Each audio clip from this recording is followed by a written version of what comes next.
Once upon a time, in the ancient kingdom of Ujjain, King Vikramaditya embarked on a quest to retrieve a mysterious cursed crown said to grant its bearer immense power but at a terrible cost.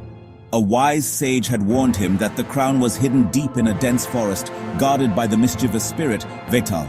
Determined, Vikram set off alone into the heart of the eerie wilderness. As he ventured deeper, he encountered a cold wind and a haunting laughter that echoed through the trees.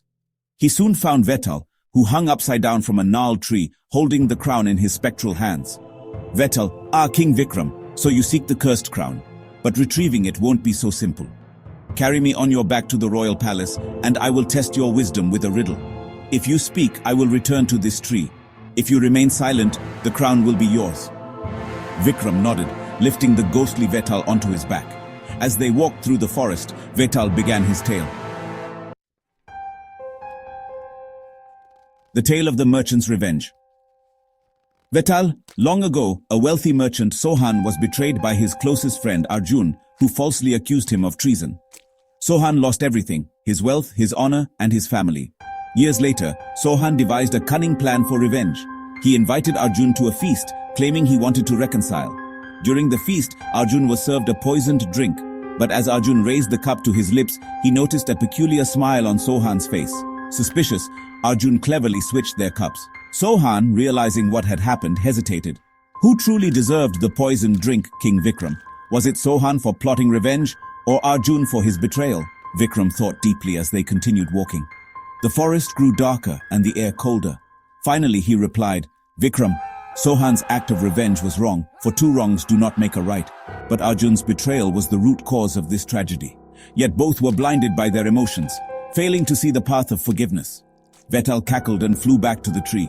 Vetal, well answered, O wise king, but speak again, and I shall return. Determined, Vikram carried Vetal once more. As they walked, Vetal chuckled. Vetal, while we wait, why don't you subscribe to this channel for more thrilling tales? You wouldn't want to miss the twists and turns, would you? The Tale of the Wandering Minstrel. This time, Vetal narrated the story of a minstrel who wandered into a cursed village where the inhabitants could not speak. The minstrel discovered that their silence was the result of a deal with a powerful demon who demanded a life in exchange for breaking the curse. The minstrel, torn between saving the village and preserving his own life, faced an impossible choice. Tell me, Vikram, what should the minstrel have done? Should he have sacrificed himself for the village or walked away to save his own life? Vikram thought hard. True courage lies in selflessness, but one must also seek a path of wisdom. The minstrel should have sought the help of higher powers to outwit the demon, ensuring his safety and the village's freedom. Once again, Vetal laughed and vanished into the shadows. Subscribe to this channel if you're enjoying this suspenseful journey. You won't believe what happens next. The Final Riddle. When Vetal returned for the third time, he spoke with a grave tone. Here is my final riddle. A king once had to choose his heir. He set a test for his two sons. Whoever brought him the most precious gift would inherit the throne. The elder son brought gold and jewels, while the younger brought a simple clay lamp, saying, "It lights the darkest of nights." Which gift was truly the most precious? Vikram replied without hesitation. The lamp, for it symbolizes wisdom and enlightenment, qualities far more valuable than wealth. A true king must guide his people, not merely hoard riches. With that answer, Vetal let out a joyful laugh. You have proven yourself wise and just, Vikram. Take the crown, but remember, true power lies not in objects, but in one's actions.